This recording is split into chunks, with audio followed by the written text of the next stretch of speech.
बिंदास जग रे मित्रा.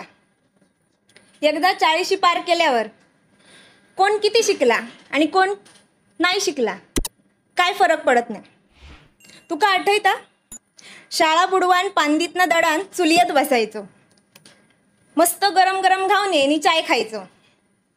कडक उन्हात 3च्या ठोक्याकच करंदा आणि बोरांका जायचो. रातच्याक माशाच्या सारातलं काटो डोळ्यातसून वर यायचो.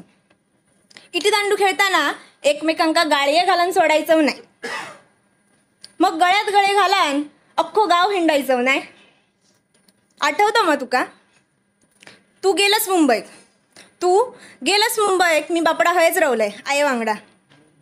आता तसा गळ्यात गळे घालान उणगाक गावना नाही. लहान होतं तेव्हा लवकर उठान शाळेत जाऊक रडायचं. आणि आता या पुस्तक हातात घेतल्यावर डोळ्यातनं टिपसा आपसुकच येतात. असतील व्हायचे हिरवे जखम निवले कोरडे वाती. काय बोलत होतं निखय चलत होतं कोणाक माहिती. अरे मेल्या माझा ऐकान खुर्चीत बसन असं रडतोस काय. खुर्चीत बसन असं रडतोस काय. दे सोडान राग द्वेष मद मत्सर आणि मस्त जगान घे. आणि असोच बिंदास जग रे मित्रा.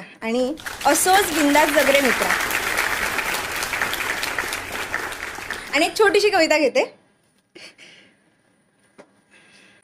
मला कोरता येत नाही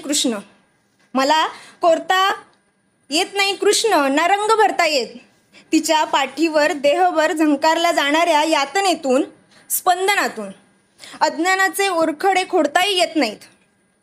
मनाच्या गाभाऱ्यात वसावा तसा उधळता नाही येत कृष्ण. बकुळीच्या फुलास स्पर्शही जाणवत नाही. मग अनंतात विलीन होण्यासाठी पूर्णत्वास ही नेत नाही हा कृष्ण.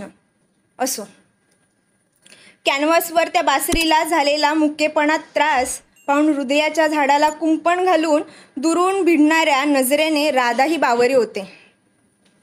पारिजात अंगणी साडणार नि सारी फुलं वेचायास तो कृष्ण धावणी येणार. नभातून निळाशार सावळ्याच्या रूपात. मग वाळूवर उमटलेले दिसतात चित्रातले श्वास एकरूप